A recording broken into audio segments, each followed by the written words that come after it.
नमस्कार। इस वीडियो में 10वीं कक्षा का सामाजिक विज्ञान का क्वेश्चन पेपर हल किया गया है। प्रश्न नंबर 1, गायत्री मंत्र किस वेद का मंत्र है? ऋग्वेद, यजुर्वेद, सामवेद, अथर्ववेद। उत्तर ऑप्शन ए ऋग्वेद। अभिनव भारत नामक गुप्त संस्था की स्थापना किसने की?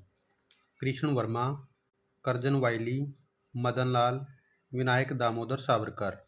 उत्तर option D Vinayak Damodar Savarkar. Simon Commission Bharat कब आया? 1918 में, 1928 में, 1930 में, इनमें से कोई नहीं।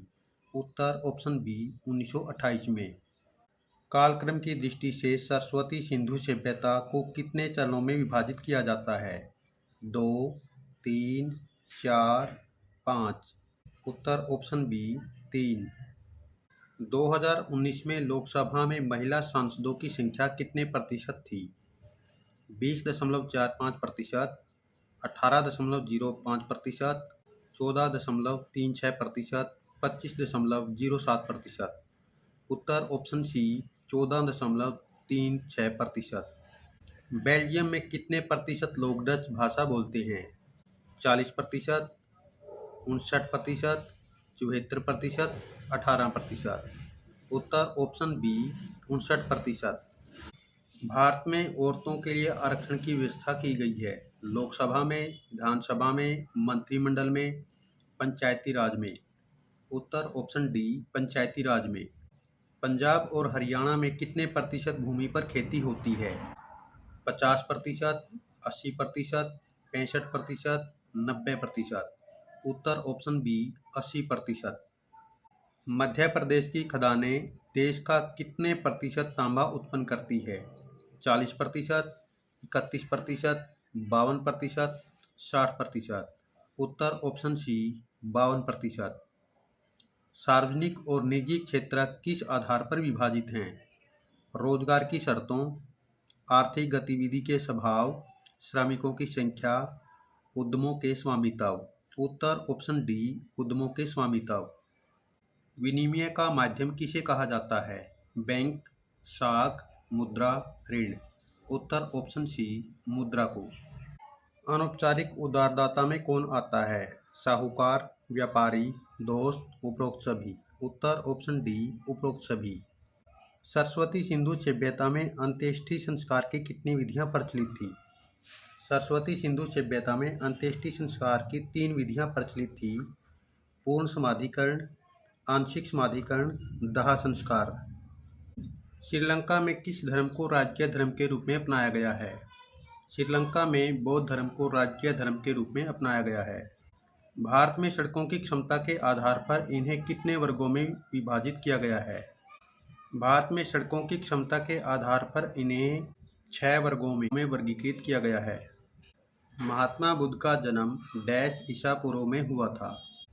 महात्मा बुद्ध का जन्म 563 ईसा पूर्व में हुआ था। डैश पर आधारित विभाजन सिर्फ भारतीय समाज में ही देखने को मिलता है। जाति पर आधारित विभाजन सिर्फ भारतीय समाज में ही देखने को मिलता है। तीनों क्षेत्रकों के उत्पादन के योगफल को देश का डैश कहते हैं। तीनों क्षेत्रकों के उत्पादन के योगफल को देश का सकल घरेलू उत्पाद कहते हैं। 1992 में लोकतांत्रिक शासन व्यवस्था के तीसरे स्तर को ज़्यादा शक्तिशाली और प्रभावी बनाया गया। अब स्थानीय स्वशासी निकायों के चुनाव नियमित रूप से करवाना संवैधानिक बाध्यता है। उत्तर ऑप्शन ए। अभिकथन ए और कारण आर दोनों सत्य हैं और कारण आर अभिकथन ए का सही स्पष्टीकरण है। तृतीय क्षेत्र को सेवा क्षेत्र के रूप में भी जाना जाता है। तृतीय क्षेत्र में वस्तुओं के उत्पादन करने की गतिविधि शामिल है। उत्तर ऑप्शन सी। अभिकथन ए सत्य है लेकिन कारण आर असत्य है। पैसेज के आधार पर प्रश्नों के उत्तर देने हैं। भारत और पाकिस्तान के संबंध कैसे हैं? भारत और पाकिस्तान के संबंध स्पर्धापूर्ण, तनाव, संघर्ष और युद्ध के रहे हैं। पाकिस्तान ने भारत पर कितनी बार आक्रमण किया है? पाकिस्तान ने भारत पर 4 बार आक्रमण किया है। पंजाब और जम्मू कश्मीर में आतंकवाद को कौन सा देश प्रोत्साहित कर रहा है? पंजाब और जम्मू कश्मीर में आतंकवाद को पाकिस्तान प्रोत्साहित कर रहा है। नेक्स्ट पैसेज, लोकतंत्र की आत्मा किसे कहा गया है? सत्ता की साझेदारी को लोकतंत्र की आत्मा कहा गया है। वैध सरकार का क्या तात्पर्य है? वैध सरकार वह है जिसमें अपनी भागीदारी के माध्यम से सभी समूह शासन व्यवस्था से जुड़ते हैं। युक्ति पर तर्क किसके महत्व को बताता है? युक्ति पर तर्क लाभकर परिणामों पर जोर देता है। अगला पैसेज, किस लौह अयस्क में सर्वश्रेष्ठ चुंबकीय गुण होते हैं? मैग्नेटाइट लौह अयस्क में सर्वश्रेष्ठ चुंबकीय गुण होते हैं। डैश में लोहांश 50 से 60% तक पाया जाता है।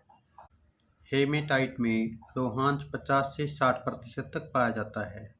कौन सा खनिज औद्योगिक विकास की रीढ़ है?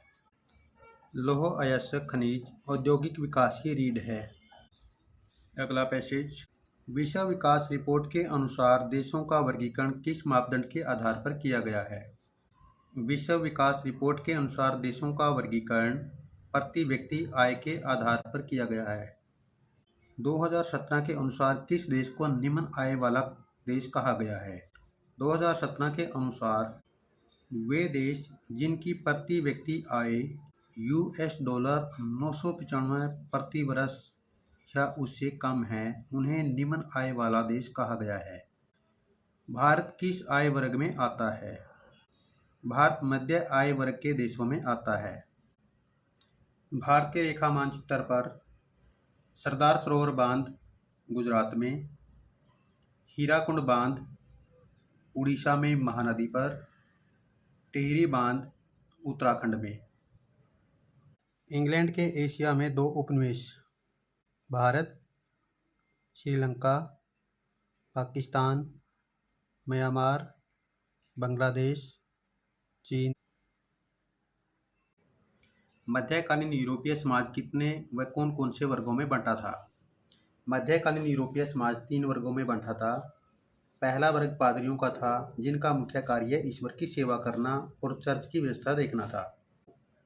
दूसरा वर्ग सामंतों का था जिन पर समाज की रक्षा का भार था। तीसरा वर्ग सामान्य जन का था जो ऊपरी दोनों वर्गों के लिए जीवन यापन के साधन जुटाता था। चर्च क्या होता है? ईसाई मत का प्रमुख क्या कहलाता है? ईसाई धर्म के अनुयायियों का उपासना घर या गिरजाघर चर्च कहलाता है। चर्च में प्रार्थना के लिए एक पादरी की नियुक्ति की जाती है। ईसाई मत का प्रमुख पोप कहलाता है जो ईसाइयों का सर्वोच्च गुरु व पथ प्रदर्शक होता है। क्षेत्रीय दल किसे कहते हैं? हरियाणा में सक्रिय 2 क्षेत्रीय दल बताइए। जिस राजनीतिक पार्टी को किसी एक राज्य में मान्यता प्राप्त दल का दर्जा प्राप्त होता है उसे क्षेत्रीय पार्टी या प्रांतीय दल कहते हैं। हरियाणा में इंडियन नेशनल लोकदल और जेजेपी प्रमुख क्षेत्रीय दल हैं। भारत में वन और वन्य जीवन संरक्षण क्यों आवश्यक है? न केवल भारत में अपितु पूरे विश्व में वन और वन्य जीवन संरक्षण अति आवश्यक है, क्योंकि वन और वन्य जीव संरक्षण से पारिस्थितिक विविधता बनी रहती है। इनसे विभिन्न जीव जंतुओं को आवास प्राप्त होता है। वन और वन्य जीव संरक्षण प्रकृति का हिस्सा है। यदि इनसे ज़्यादा छेड़छाड़ की गई तो उनके गंभीर परिणाम पैदा होते हैं। वन वर्षा के लिए उपयोगी होते हैं। वन विभिन्न वनस्पतियों और पशु पक्षियों को संरक्षण और आवास प्रदान करता है। बांधों को बहुउद्देशीय परियोजना क्यों कहा जाता है? क्योंकि बांधों के निर्माण से बाढ़ पर नियंत्रण, मृदा अपरदन पर रोक, सिंचाई की सुविधा, पर्यटन को बढ़ावा, विद्युत उत्पादन, मछली पालन आदि जैसी योजनाएं पूरी हो जाती है। इसलिए बांधों को बहुउद्देशीय परियोजना कहा जाता है। विश्व व्यापार संगठन क्या है? विश्व व्यापार संगठन एक ऐसा संगठन है जिसका उद्देश्य अंतर्राष्ट्रीय व्यापार को सरल बनाना है। इसकी स्थापना 1 जनवरी 1995 को हुई थी। विश्व व्यापार संगठन को इंग्लिश में वर्ल्ड ट्रेड ऑर्गेनाइजेशन कहा जाता है। बहुराष्ट्रीय कंपनी किसे कहते हैं? ऐसी कंपनियां जो एक से अधिक देशों में किसी विशेष उत्पादन पर नियंत्रण और स्वामित्व रखती है। ये कंपनियां उस उत्पाद से संबंधित सभी नियम और उपनियम बनाती हैं। फोर्ड मोटर अमेरिका की कार बनाने वाली बहुराष्ट्रीय कंपनी है। पश्चिम से भारत में प्रवेश के मुख्य मार्ग कौन से थे? व्याख्या कीजिए। पश्चिम से भारत में प्रवेश करने के 3 मुख्य मार्ग थे। प्रथम, समुद्र मार्ग से पश्चिमी तट पर पहुंचना। दूसरा, उत्तर पश्चिम में खैबर, गोमल और बोलन के दर्रे। तीसरा, मकरान मरु प्रदेश का समतली भाग। इन्हीं मार्गों से ही विदेशी भारत में दाखिल होते थे। उपभोक्ता सुरक्षा अधिनियम के अनुसार उपभोक्ता को प्राप्त 3 प्रमुख अधिकार कौन कौन से हैं? उपभोक्ताओं के प्रमुख अधिकार: चयन का अधिकार, सूचना का अधिकार, निवारण का अधिकार, प्रतिनिधित्व का अधिकार, सुरक्षा का अधिकार, उपभोक्ता शिक्षा का अधिकार शामिल हैं। संघीय शासन व्यवस्था की 3 विशेषताएं बताइए। संघीय सरकार की विशेषताएं: इसमें सरकार 2 या 2 से अधिक स्तरों वाली होती है। सरकार के विभिन्न स्तरों में शक्तियों का बंटवारा होता है। सरकारों के अलग अलग अधिकार क्षेत्र होते हैं। विभिन्न स्तर की सरकारों के बीच अधिकारों के विवाद में न्यायालय निर्णायक भूमिका निभाती है। भारत में चाय की कृषि का संक्षिप्त वर्णन कीजिए। चाय उष्ण एवं आर्द्र जलवायु का पौधा है। इसके लिए वर्षा की अधिक आवश्यकता होती है। चाय के पौधे की कृषि के लिए भूमि ढलवां होनी चाहिए ताकि पानी इसकी जड़ों में न ठहर सके। इसके लिए अधिक श्रमिकों की आवश्यकता होती है क्योंकि अधिकतर कार्य हाथ से करना पड़ता है। भारत में चाय मुख्य रूप से असम और पश्चिम बंगाल में पैदा होती है। बहुमत के शासन का क्या अर्थ है? जब कोई राजनीतिक पार्टी चुनाव लड़ती है, यदि वह कुल सीटों का आधे से अधिक सीट प्राप्त कर लेती है तो उस पार्टी के शासन को बहुमत का शासन कहा जाता है। बहुमत के शासन के आधार पर वह पार्टी सरकार बनाती है, अपनी नीतियों को लागू करती है तथा अपने द्वारा किए गए चुनावी वायदे पूरे करने का प्रयास करती है। बहुमत का शासन लोकतंत्र का आधार है। इन प्रश्नों के उत्तर बुक या हेल्प बुक की सहायता से स्वयं कीजिए। मिस्र की प्रशासनिक व्यवस्था पर प्रकाश डालिए। मेसोपोटामिया सभ्यता के धार्मिक और सामाजिक जीवन का वर्णन कीजिए। राजनीतिक दल किसे कहते हैं? राजनीतिक दल क्या कार्य करते हैं? चुनाव लड़ने और सरकार में सत्ता संभालने के लिए एकजुट हुए लोगों के समूह को राजनीतिक दल कहते हैं। राजनीतिक दलों के मुख्य कार्य चुनाव लड़ना, कानून निर्माण में सहायक, सरकार बनाना और उसका संचालन करना, विरोधी दल के रूप में कार्य करना, जनमत निर्माण करना, विभिन्न नीतियों और कार्यक्रमों को मतदाताओं के सामने लाना। अगला प्रश्न, विश्व की सबसे बेहतर शासन व्यवस्था किसे बताया गया है? इसे अन्य व्यवस्थाओं से बेहतर क्यों बताया गया है? विश्व की सबसे बेहतर शासन व्यवस्था लोकतंत्र को बताया गया है। उद्योग किस किस प्रकार के प्रदूषण के लिए उत्तरदायी हैं? पर्यावरणीय निम्नीकरण की रोकथाम के लिए उद्योगों में क्या उपाय किए जा सकते हैं? पाइपलाइन परिवहन की 2 विशेषताएं बताइए। भारत में पाइपलाइन परिवहन के 3 प्रमुख जाल कौन से हैं? योग्यता आधारित प्रश्न। कैबिनेट मंत्री बुनियादी ढांचे की योजना पर चर्चा कर रहे थे। एक मंत्री ने यह समझाया कि सड़कें आमतौर पर रेलवे लाइनों की तुलना में अधिक लाभप्रद होती है। उसके संभावित तर्कों की व्याख्या कीजिए। यहाँ आपने सड़कों के लाभ बताने हैं।